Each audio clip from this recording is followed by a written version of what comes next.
For Reaper Metal Productions, I am Adam of Unbaptized Records, making a brand new video for you today. And today, no surprise here, I'm going to go over the music I've been listening to most recently in my car, let you know what I've been listening to, what I think of them, and please let me know in the comments, like I say every other time, what you thought of some of these releases, if there's anything you recommend, and also if any of these albums, and one of them I will mention in particular, it's the first one, there was a comment recently about going into a deeper dive into some of the albums. Let me know if an album review is something you like. I never felt I was good at reviewing albums, and I also never really enjoyed them because I like recommendations. I say, hey, if you like this band, you might also like this band. Go check out their album, give you an example, say maybe where you could buy them. To me, that's more beneficial. That's saying, hey, you go make your own decision. I'm letting you know what this is similar to. If you're a Mortician fan, you check out Massacred. That's a band that basically sounds exactly like them. Hey, if you're a fan of Dead Infection, you might also want to check out Meat Spreader, because I think they might have the same members or something, or I think they're maybe also from Poland, I don't really know. But if you like pathological gore grind, you might like these bands. To me, that makes way more sense than necessarily going through an entire album and doing a review. But if that is something people would be interested in, as I mentioned in every video now, if I'm doing a video a day, I need content. There's only so much content I can go over. I genuinely don't think I'm that great at it, but it's something I would definitely do, especially for some of my favorite bands, or something I listen to for the first time, and it's a genuine first-time reaction. And if I love it or hate it, I'm going to let you know. Because there's definitely music I bought that I'm not too fond of. Usually it's based on a recommendation that I'm willing to take the risk and buy blind. It's rare that I buy blind music, but once in a while I will, just for the thrill, and usually I don't hate it. I have a pretty good idea of what it might sound like, but once in a while I just don't like it, and that's fine. Hey, you know what? I picked up I think it was Mortal Decay. There's like a demos compilation. I'll fully admit I didn't like that. There was a mid-discography Incantation album I picked up. I didn't like it. I returned it right away. There was that band from France, Morgue. That was a J-Dog recommendation. I picked it up. I thought the vocals kind of sucked. I didn't really care for it, so I returned it. Anal Nathrak, or whatever that band is, I think they freaking suck. So I bought that and returned it. But there's only so many examples. I could probably name 2 or 3 more off the top of my head. But for the most part, if I get recommended something, or if I pick something up because I listen to a song or two, it's pretty rare that it's going to suck. So it does happen once in a while, but hey, I'd rather be on here and telling you what I personally think, whether I love an album, hate an album, thought it was okay, thought it's the worst thing that's ever been invented. I'd rather let you know, and then you can make up your own decision. Hey, that's how it works, right? So first we have Cardiac Arrest with their newest album, The Stench of Eternity. This was out on Hells 2024. At least that's what it says on the spine. Obviously, it came out last year, I know it did. But sometimes I know it's just reprices that do, and I always confuse myself because, again, not the smartest bulb in the box. But, and yeah, I meant to say it that way. So this was the album that it was recommended, maybe I do a review of it, and then also it was recommended to do like a Cyanide ranking of their albums. Full disclosure, I don't think I have any music by Cyanide, but I do have Cardiac Arrest. I have this album and one of their previous albums, and huge shout out to the band. I think it's Adam who always comments, and you also have Kevin Graveworm too, who comments on almost all the videos.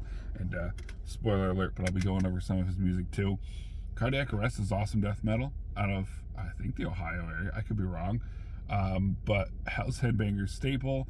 If you like Hell's Headbangers music, you're gonna like them. I could go into more depths about it, maybe in a separate video if you want, but I will admit I'm not the biggest Cardiac Arrest expert, so maybe this is probably a bad example of an album for me to do a deeper dive on. But let me know if in general you do want to see deeper dives, and maybe I could do a recommendation based on the comments and go through some, or just pick one of my favorite bands.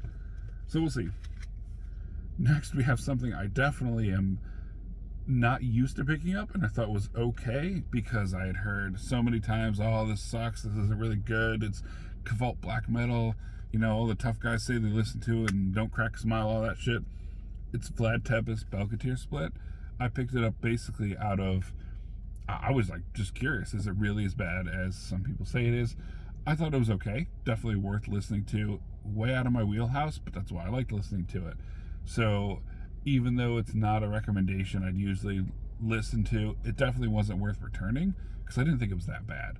This is March to the Black Holocaust. Again, it's something so different from what I usually listen to. I enjoyed it. It's definitely something that's going to get multiple spins because it is so far out my wheelhouse. I do normally listen to the so-called poser black metal, just the more obvious stuff, I guess, like the Marduk or the Unlord I showed before. I really like Carpathian Forest. Um, I'm not really a big fan of Dark Throne or Dark Funeral.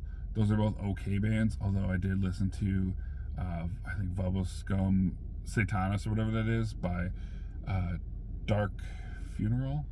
Yeah, I always get the names confused because, again, I don't listen to them that much. But I thought this was pretty interesting. I know there's going to be some hardcore fans that think I'm an idiot for even saying this is less than 100% the best album you'll ever listen to. But again, at least I'm going out of my wheelhouse. Definitely more than I could say for some people. Some people just stick to what they like and what they know, and if you like anything different than them, you're a poser. So I definitely disagree with that. I think that's a stupid take, but whatever. That's why we're all different. Next, we have the band Balmer. And this is definitely an Ohio band, and this is Embalmed Alive. This one is also a Hell's Headbanger release. If you're familiar with Justin's channel, then you already know what this is. I don't really need to explain it, but Balmer is some awesome brutal death metal. I highly recommend checking them out. Any release by them, you're not going to go wrong. This is definitely a great release too, but really anything by Balmer is going to be awesome. So I cannot recommend them more highly. All right, I'm going to go over this next band, which really don't think should need much introduction if you are a death metal fan, especially if you like Dside. You've probably heard this name tossed around a few times recently. This is the fantastic compilation of Infested. Everything they've ever done. This is the Dan Swano project, the Dside Worship band. This is amazing. This is a combination of Jesus Satan, the demo from '93, Hellfuck, and Killing Christ. Fantastic names for albums or releases. Fantastic songs. Awesome Dside Worship with the drum machine. Dan Swano programmed the drums, and Andreas Axelson, can't pronounce that, I guess, does the vocals. Oh yeah, Dan Swano does everything else. So guitar, bass, and drums. I believe it's a drum machine. But this is a freaking fantastic compilation. If you don't know this, definitely check this out. And the best thing about this band, well, I wouldn't say the best, but the second best thing about this band, other than being true Dside Worship, is the fact that this is a double CD with everything on it. So I have the double LP that has everything on this as well, and you have 12 songs on the first CD and 29 on the second. So you're getting a lot with this, and I believe the LPs are still available on Hells. So you can check them there. You can check them at Discogs.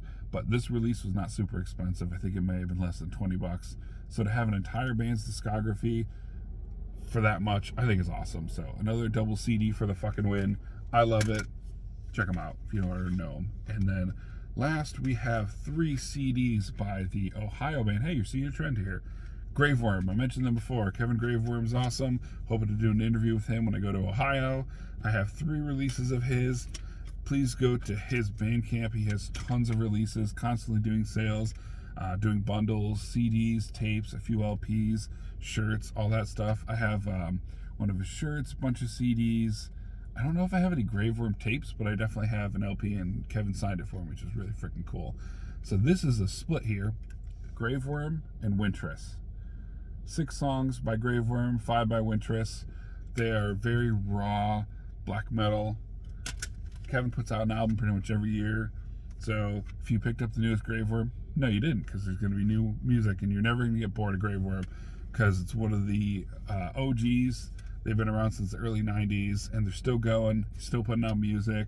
And fun fact, he actually toured at one point in Connecticut, where I live, with Jim Kanye of Nunslaughter fame. And he was on drums, Jim was on drums, Kevin doing vocals. And it was cool, because I don't know what Kevin was doing all the way out in Ohio, all the way out from Ohio to Connecticut. But I thought that was pretty cool, that if I had known about him then, I definitely would have seen him. Unfortunately, I didn't, and because of that, obviously, haven't seen Graveworm play, and obviously Kanye has passed away since, so it would have been cool to have seen them both in Connecticut. Wouldn't have had to go too far. But unfortunately, now it's just one for the history books, but it is on YouTube, maybe on Kevin's page, I'm not sure, but definitely go check it out and check out his music. Next, we have the album Abyss Sorcery. Again, Graveworm, 10 songs, Forbidden Records put it out, and I'm pretty sure he still has this available on his site. And then the last one is probably my favorite release. I believe this is maybe the first one I ever picked up, and this one was on Hell's Blood of the Pentagram. I mean, come on. You can't get much more black metal than that. So like you can see, that was a Hell's release. Definitely worth picking up. So again, if you don't know Graveworm, check them out. If you think Graveworm sucks, well, I think you suck. That's it for this video. Let me know what you thought of those picks in the comments. I'll see you in the next video.